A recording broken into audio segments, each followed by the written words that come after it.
आपको पहले ही बता दूं कि ये कोई भी मनगढ़ंत कहानी नहीं है, ये सच्चे फैक्ट्स के आधार पे ही वीडियो है। अगर आप लोगों को विश्वास नहीं होता है तो आप ये बुक है गौरव तिवारी की, यहाँ पे भी जाके आप पढ़ सकते हैं या इसको गूगल भी कर सकते हैं, वहाँ पे भी आपको सब चीज़ें बताई जाएंगी जो कि 100% सच है। तो गोस्ट हंटिंग के बारे में तो आप लोगों ने बहुत सुना होगा। तो शर्मा ने जब ये बोला, टीम वालों की तो रोंगटे ही खड़े हो गए। गौरव तिवारी के बारे में कौन है वो?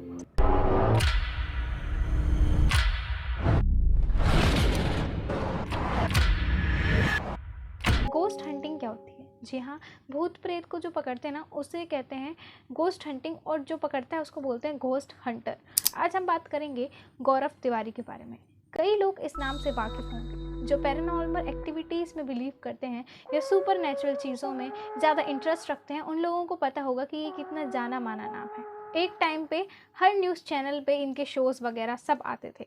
Welcome back to my channel दोस्तों, मैं हूँ आर्ची विश्वकर्मा और आज मेरे चैनल में आप लोगों का बहुत ही बहुत स्वागत है। अगर आप नए हो तो प्लीज़ सब्सक्राइब कर देना। गौरव तिवारी इंडियन पैरानॉर्मल कम्युनिटी के जाने माने नाम हैं। इनकी डेथ हो गई थी 7 जुलाई 2016 को। पुलिस ने कहा कि ये सुसाइड है, पर उनकी वाइफ को ऐसा लगता था कि ये कोई आत्मा का या कोई एंटिटी का काम है, क्योंकि मौत के ठीक 3 दिन पहले उन्होंने, मतलब जो गौरव तिवारी थे, उन्होंने अपनी वाइफ को बताया था कि मुझे ना कोई एंटिटी परेशान कर रही है और उन्हें कोई दिख रहा है। और 3 दिन बाद उनकी एकदम रहस्यमय तरीके से मौत हो गई थी।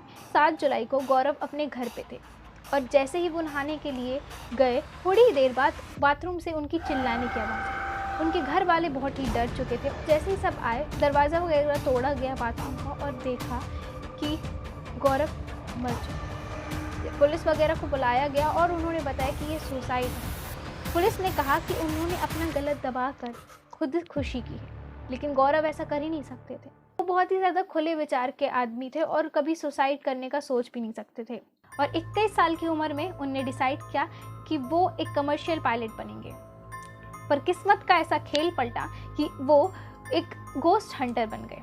गौरव तिवारी इंडिया आके जब उन्होंने इंडियन पैरानॉर्मल सोसाइटी बनाई थी, उसके बाद से वो काफ़ी फेमस हो गए थे और काफ़ी न्यूज़ चैनल्स वगैरह ने और जो टीवी शोज़ है उन्होंने उनको अप्रोच किया था। बस फेमस टीवी शोज़ उन्होंने की, जैसे हो गई फियर फाइल्स, आहट और भी बहुत सी चीज़ें। तो गौरव तिवारी ने एक बुक बनाई थी जिसमें उन्होंने सारी रियल केसेस के बारे में जिक्र किया था। तो उसी बुक में से एक केस के बारे में हम आज डिस्कस करेंगे।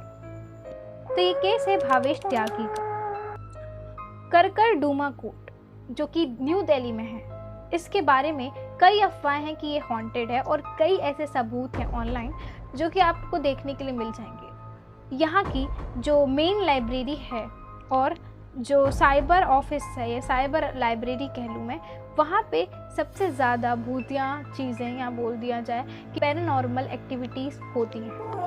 करकरडूमा कोर्ट के एक गार्ड जिनका नाम है भावेश त्यागी, वो एक बहुत ही खुश मिजाज बंदे थे और बहुत ही ज़्यादा खुल के जीने में विश्वास करते थे।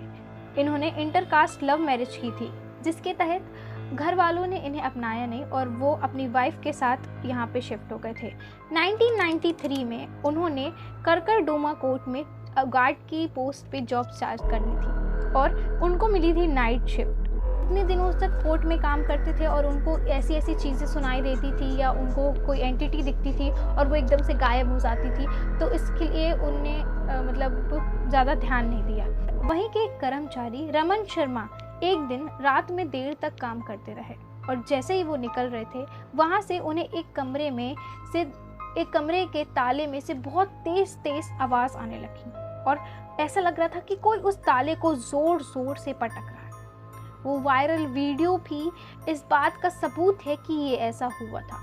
इस घटना से त्यागी और रमन शर्मा बहुत ज़्यादा डर चुके थे और उन्होंने डिसाइड किया कि वो कांटेक्ट करेंगे इंडियन पैरानॉर्मल सोसाइटी से, जो गौरव की सोसाइटी थी।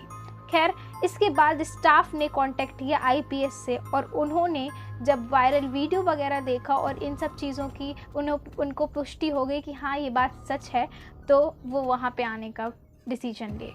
तो जो फर्स्ट स्टेज था वो तो क्लियर हो गया था। सेकंड मतलब प्रिलिमिनरी इन्वेस्टिगेशन के लिए उन्होंने अपने अच्छे मित्र राज को भेजा, जो कि उनके बहुत ही अच्छे फ्रेंड थे और तो और उनकी सोसाइटी में भी एक मेंबर थे। वो अपने इक्विपमेंट के साथ और अपनी टीम के साथ आए और कंप्यूटर मेंटेनेंस रूम में ईएमएफ मशीन से शाम को स्पाइक्स इकट्ठा करने लगे। वहाँ पे शाम को स्पाइक्स बहुत ज़्यादा आ रही थी, रेडियो फ्रिक्वेंसी थी वहाँ पे बहुत ही ज़्यादा हाई थी, वहाँ पे कोई एंटिटी ज़रूर है। फिर राज ने सारे कंप्यूटर्स को मेंटेनेंस के लिए दे दिया कि उन्हें लगा कि हो सकता है उस वायरल वीडियो में जो एकदम से कंप्यूटर बंद चालू होने लगे, हो सकता है कि इनको मेंटेनेंस की ज़रूरत है या फिर ये ख़राब हो चुके होंगे। उसके बाद त्यागी ने उनके चाय नाश्ता की तैयारी करना चालू कर दी, क्योंकि वो रात को इन्वेस्टिगेशन करना चाहते थे और अभी तो सिर्फ शाम हुई थी और शाम से ही उन्हें कुछ ना कुछ फील होना चालू हो गया था। त्यागी ने बताया कि आत्महत्या करके एक लॉयर थे जिन्होंने अपना केस हार गए थे और उसकी शर्मिंदगी के कारण उन्होंने कोर्ट रूम में सुसाइड कर ली थी और कहा जाता है कि कई लोगों को वो दिखे भी थे। फिर 11 बजे रीडिंग धीरे धीरे बढ़ना चालू हो गई। राज ने त्यागी से कहा कि अभी तो बस शुरुआत है। त्यागी इस टाइम पे बहुत ही ज़्यादा डर चुका था। उसके बाद त्यागी ने चलते चलते उन्हें बताया। एक बार की बात है कि त्यागी को एक लॉयर ने चाय लेने के लिए भेजा था। जैसे ही वो कॉरिडोर की तरफ बढ़ रहे थे, वहाँ पे उन्हें एक आदमी दिखा जो कि बहुत ज़्यादा परेशान था और वो इधर उधर किसी को ढूंढ रहा था। जैसे त्यागी ने सोचा कि क्यों ना उसकी मदद की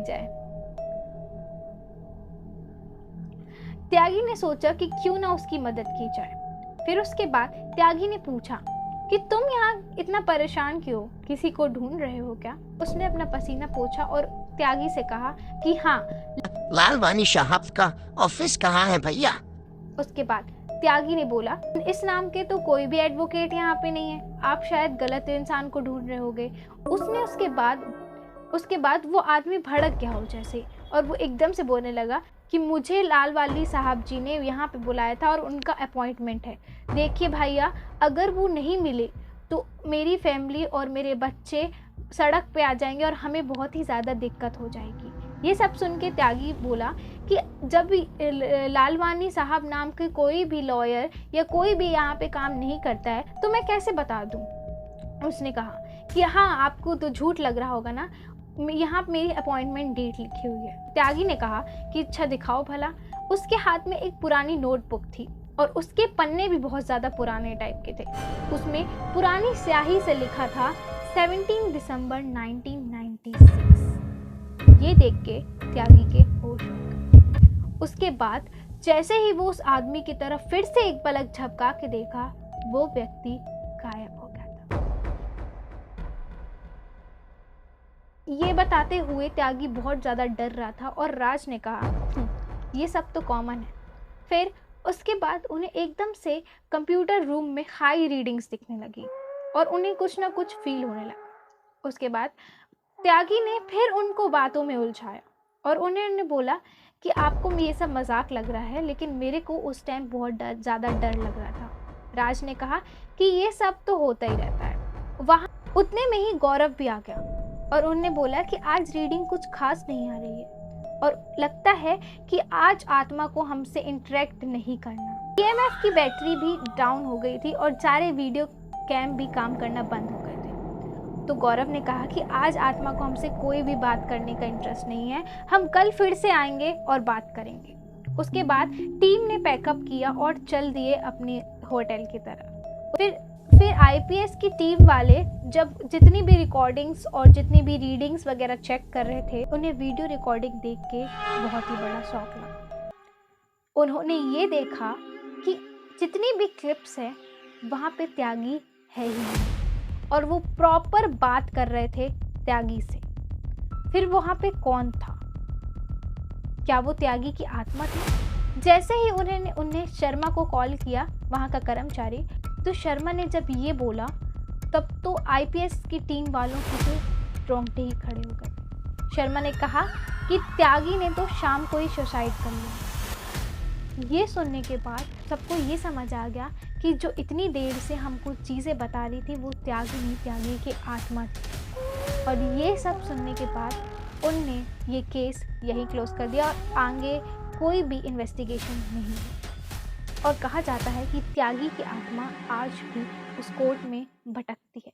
सिर्फ त्यागी नहीं, कई ऐसे एडवोकेट, लॉयर और तो और जो मुजरिम रहते हैं, जो बेगुनाह लोग रहते हैं, जिनका जस्टिस नहीं हो पाता, वो जाके सुसाइड कर लेते हैं कोर्ट में और उनकी आत्मा हमेशा के लिए वहीं भटकती है। इसे हॉन्टेड कोर्ट भी कहा जाता है इंडिया का, और ये थी कारकारडोमा कोर्ट की असली कहानी। ऐसे कई केसेस हैं गौरव तिवारी के जो उन्होंने अपने बुक में बताए हैं और ये रियल हैं, इसमें कोई भी झूठ नहीं है। अगर आप लोगों को ऐसे वीडियोस और देखना है तो मुझे प्लीज़ सब्सक्राइब के लिए फॉलो कर दीजिए, और अगर इसमें रिस्पॉन्स अच्छा आएगा तो मैं और भी केसेस की वीडियो बनाऊंगी। Thanks for watching, bye.